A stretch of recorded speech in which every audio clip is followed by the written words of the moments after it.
BJP राष्ट्रीय अध्यक्ष JP Nadda पश्चिम बंगाल के 2 दिन के दौरे पर हैं। क्या कुछ वो कह रहे हैं इस वक्त, सुनाते हैं आपको। Vehicle that I was saved, but Kailash ji का बायां हाथ फ्रैक्चर भी हुआ और जिस तरीके से इनकी गाड़ी को आप देखिए, कोई शीशा नहीं बचा है। पत्रकार हमारे साथ थे, they must have seen. Mukul Roy ji हैं, आप देख रहे हैं इनको, कोई बचा नहीं। हमारे अनुपम हजारा जी हैं, उनकी व्हीकल्स सारी की सारी, यानी एडमिनिस्ट्रेशन हैज क्रम्बल्ड। हमारे राहुल जी का, इनकी भी व्हीकल बची नहीं। शिव प्रकाश जी के जो सहयोगी हैं उनको बुरी तरीके से घायल हुए हैं। तो दिस इज द सिनेरियो। इसलिए एडमिनिस्ट्रेशन हैज क्रम्बल्ड डाउन।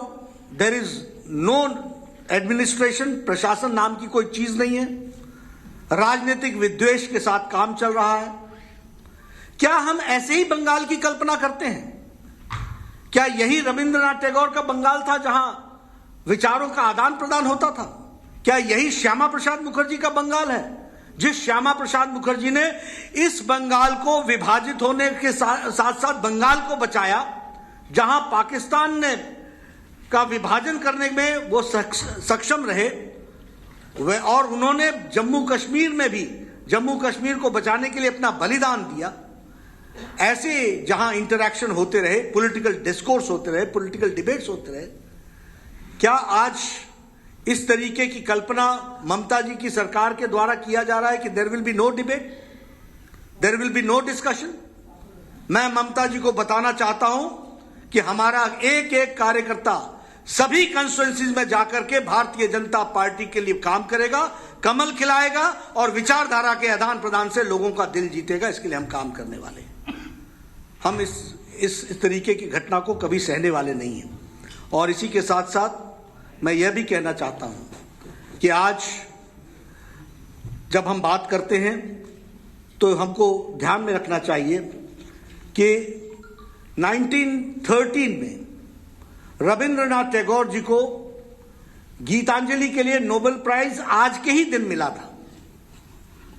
और नोबेल प्राइज में जो गीतांजलि लिखी थी उसमें उन्होंने कहा था कि जब सर ऊंचा रहता है और विचारों से कोई डरता नहीं है तो वह सबसे उत्तम स्थिति होती है। उन्होंने अंग्रेजी में लिखा था, which said, where the mind is without fear and the head is held high, today the head is down.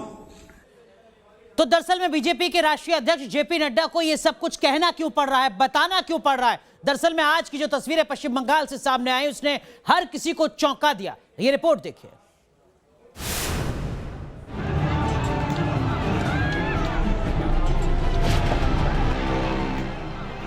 BJP अध्यक्ष जेपी नड्डा की सुरक्षा में बड़ी चूक। डायमंड हार्बर में जनसभा से पहले जेपी नड्डा के काफिले पर हमला। कैलाश विजयवर्गीय की गाड़ी पर भी भीड़ काट है।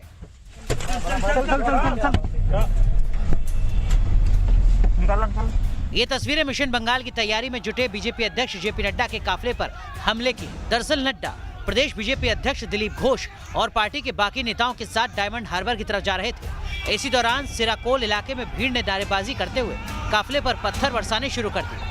नड्डा इस हमले में बाल बाल बच गए। मौके पर पुलिस के जवान मौजूद रहे, लेकिन साफ देखा जा सकता है कि उन्होंने कोई एक्शन नहीं लिया। वहीं पश्चिम बंगाल पुलिस इस हमले को नकारने में जुटती हुई नजर आ रही है। पश्चिम बंगाल पुलिस का ये ट्वीट झूठ का पुलिंदा है। सिराकोल से करीब 5 किलोमीटर आगे बीजेपी अध्यक्ष के काफिले पर दूसरी बार हमला हुआ। इस हमले में दिलीप घोष की गाड़ी को नुकसान पहुंचा। बाद में प्रदर्शनकारियों ने कैलाश विजयवर्गीय की गाड़ी को भी निशाना बनाया।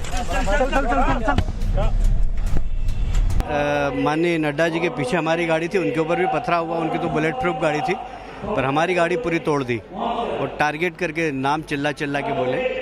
और मेरे ड्राइवर को चोट आई है, सिक्योरिटी को चोट आई है, मुझे भी चोट आई है। और मैं समझता हूँ कि अराजकता की हद है ये। बंगाल में क्या किसी राजनीतिक दल के राष्ट्रीय अध्यक्ष का इस प्रकार स्वागत होता है क्या? हमले की खबर आते ही बीजेपी कार्यकर्ता सड़क पर उतर आए। पश्चिम बंगाल में कई जगहों पर ममता सरकार के खिलाफ प्रदर्शन हुआ। जो आने में मुझे दृश्य देखने को मिला वो इस बात को बताता है कि ममता जी के राज में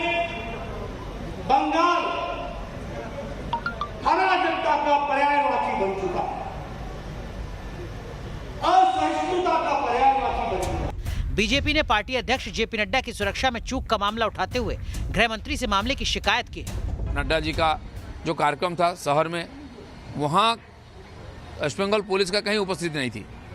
सुरक्षा में बहुत बड़ी चूक हुई है, इसलिए मैंने देश के गृह मंत्री जी को चिट्ठी लिखा है, यहाँ के प्रशासन को चिट्ठी लिखा है। गृह मंत्री अमित शाह ने बीजेपी अध्यक्ष पर हुए हमले की निंदा की है। अमित शाह ने ट्वीट कर कहा है, आज बंगाल में भाजपा के राष्ट्रीय अध्यक्ष श्री जेपी नड्डा जी के ऊपर हमला हुआ, जो बहुत ही निंदनीय है। इसकी जितनी भी निंदा की जाए वो कम है। केंद्र सरकार इस हमले को पूरी गंभीरता से ले रही है। बंगाल सरकार को इस प्रायोजित हिंसा के लिए प्रदेश की शांति प्रिय जनता को जवाब देना होगा। उनके काफिले पर पथराव किया गया है। वहां पर हमारे महामंत्री कैलाश विजयवर्गीय जी जो उनके साथ चल रहे थे, उनकी गाड़ी पर भी पथराव किया गया है। बीजेपी अध्यक्ष जेपी नड्डा के बंगाल मिशन का आज दूसरा और आखिरी दिन है। ऐसे में टीएमसी की घबराहट साफ देखने को मिल रही है। जानकारों के मुताबिक विधानसभा चुनाव से पहले दोनों ही दलों के कार्यकर्ताओं के बीच झड़प तेज होने की आशंका है। Team news nation. तो इन तस्वीरों के बाद सवाल यही खड़ा हुआ कि क्या वाकई पश्चिम बंगाल में लोकतंत्र है, जमहूरियत है, लॉ एंड ऑर्डर को संभालने वाली कोई व्यवस्था है। लेकिन इन सब के बीच ममता बनर्जी क्या कुछ कह रही हैं, वो भी सुन लीजिए आप। লোকের কাজ করে না, কোনদিন হোম মিনিস্টার চলে আসছে, কোনদিন ওই আরেকটা মিনিস্টার চলে আসছে, কোনদিন চারটা নাড্ডা ফাড্ডা ভাড্ডা গাড্ডা সব চলে আসছে একটা করে। আর তারা একা প্রোগ্রাম করবে আর কেউ করবে না। আর যেদিন তারা প্রোগ্রাম করবে লোক যদি না আসে তাহলে নিজে সাজিয়ে রাখবে যাতে নটঙ্কি করে ন্যাশনাল নিউজে ভালো করে দেখায় দেখো আমায় মেরেছে। আরে तो नेताओं की भाषा भी बहुत कुछ कहती है, प्रतीकों के जरिए, संकेत के जरिए। रुक रहे हैं यहाँ पर कुछ देर के लिए, तुरंत हाजिर होते हैं। ममता बनर्जी विपक्ष के उन नेताओं में से एक हैं जो कृषि कानून के मुद्दे पर सरकार के खिलाफ खड़ी हैं। लेकिन सवाल यह है कि क्या ममता बनर्जी के सूबे का अन्नदाता खुश है? क्या वहां पर खेती फायदे का सौदा है? ये रिपोर्ट देखिए। कृषि सुधार कानूनों को लेकर प्रदर्शन कर रहे किसानों के समर्थन में ममता बनर्जी खुलकर सामने आ चुकी हैं। ममता बनर्जी ने नए कृषि कानून के खिलाफ धरना दिया। कोलकाता की गांधी मूर्ति के पास आयोजित धरने में ममता ने शिरकत की और केंद्र सरकार के खिलाफ आवाज बुलंद की। केंद्रीय कृषि कानूनों को किसानों के लिए नुकसानदेह बताने वाली ममता दीदी के सूबे में क्या किसान खुशहाल हैं? क्या पश्चिम बंगाल में किसानों को कोई परेशानी नहीं? ये वो सवाल है जिसका जवाब शायद तृणमूल कांग्रेस के पास भी नहीं होगा, क्योंकि असलियत यह है कि देश के किसानों के हक की आवाज उठाने वाली ममता अपने सूबे के अन्नदाता की हालत नहीं सुधार सकी है। एनएसएसओ के आंकड़े के मुताबिक राष्ट्रीय स्तर पर औसतन भारतीय किसान की सालाना आय 77,112 रुपए है। वहीं पंजाब के किसानों की आय देश में सबसे ज्यादा 2,16,708 रुपए सालाना है, जबकि बंगाल के किसानों की सालाना आय सिर्फ 47,760 रुपए है।